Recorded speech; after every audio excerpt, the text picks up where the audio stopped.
welcome to the Nicholas Brahan Show. I'm your host, Nicholas Brahan, and tonight we have a very special guest, Stephen Ballou. Get out here, Steve!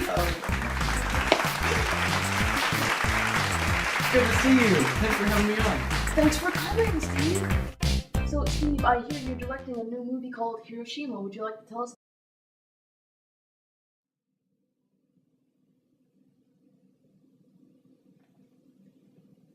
Your movie? Yes, Nick. Well, my new movie Hiroshima is completely inspired by this amazing book written by John Hershey, Hiroshima. In the first vintage books edition of Hiroshima, on page 1 is a very accurate description of what someone might be doing before the bomb is dropped. Miss Toshiko Sasaki, a clerk in the personnel department of the East Asia Tin Works, had just sat down at her place in the plant office and was turning her head to speak to the girl at the next desk.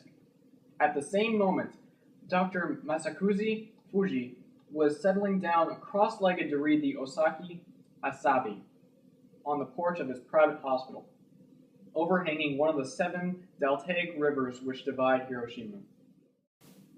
Mrs. Hatsuyo Nakamura, a tailor's widow, stood by the window of her kitchen, watching a neighbor tearing down his house because it lay in the path of an air raid defense fire lane.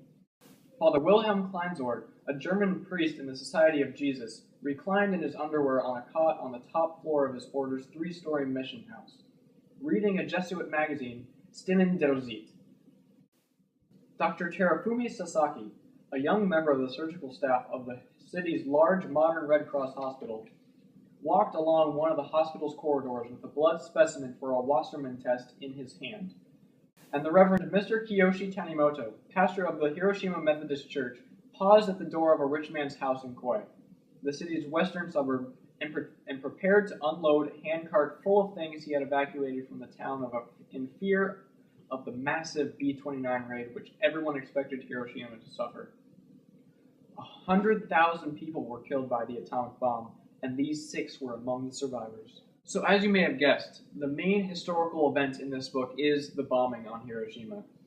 On page 12 of the same edition is another passage which I believe is a very good example of the bombing of Hiroshima. After the terrible flash, which Father Kleinsorg later realized reminded him of something he had read as a boy about a large meteor colliding with the Earth, he had time for one thought. A bomb has fallen directly on us. Then, for a few seconds or minutes, he went out of his mind. Steve, what would you say that... Yeah. Oh, really? Now? Well, all right. Awesome. Well, that was my assistant director. Apparently, we have just finished a high-quality visual of the bombing of Hiroshima, and he is sending it to your assistant at this moment. No way. You guys are in for a real treat. You have the... Let's roll the clip! Everyone?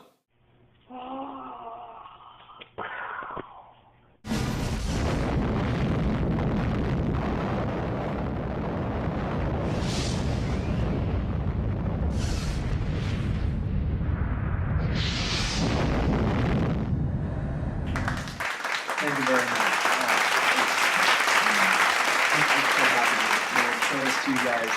We've been working really hard on it for the past 3 years. It's astounding.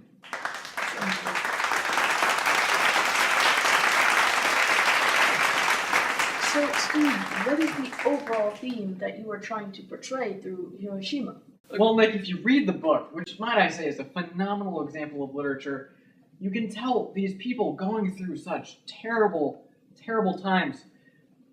They no matter what, they always revert back to how things were before. And I'd say that's the most dominant theme in this book. So, Steve, people who have read Hiroshima have told me that the story is quite difficult and is slow at times. Would you like to elaborate on that? Yes, Nick, I would agree that some parts of the book are slow and sometimes difficult to read, but that's only because the author puts enormous detail into these events and into these environments that, it may seem slow, but you're still getting that same essence of literature. I will agree that Hiroshima challenges the mind. It's not something you're going to be able to read lightly, but it is a worthwhile read, I would say. Now, Steve, is there any scene you just loved shooting? Well, I gotta say, if you turn to page 108, same edition, this scene almost brought me to tears. This event takes place years after the bombing. Every morning, Dr. Sasaki met with the entire staff of the clinic. He had a favorite lecture: do not work primarily for money, do your duty to patients first, and let the money follow. Our life is short. We don't live twice. The whirlwind will pick up the leaves and spin them, but it will drop them and they will form a pile. Now, Stephen, is there any characters you enjoyed most? Oh, definitely. My favorite character has to be Father Kleinsorg. On page 118, same edition. He weakened, and his fellow priests moved him to a 2-room house in a hollow just below their novitiate in Nagatsuka. Yoshiki-san told him that she wanted to sleep in his room with him. No, he said. His vows would not permit that.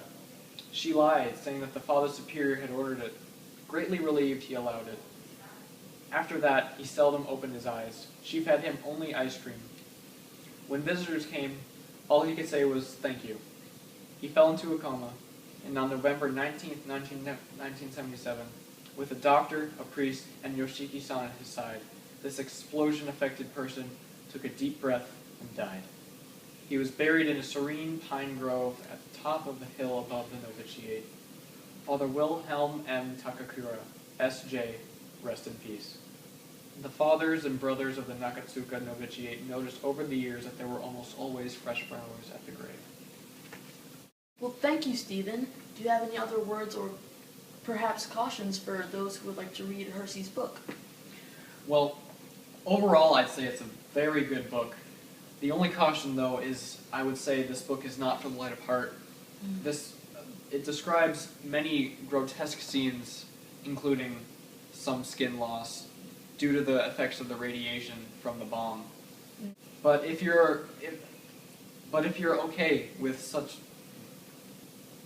but if you feel comfortable with such content, I highly recommend this book. It is amazing, and I can't say there aren't words to describe it. It's so good. Well, don't forget to pick up a copy of Hersey's novella and see Hiroshima in theaters December 5th, 2042. Stephen Berlew, everybody! Thank you for having me out.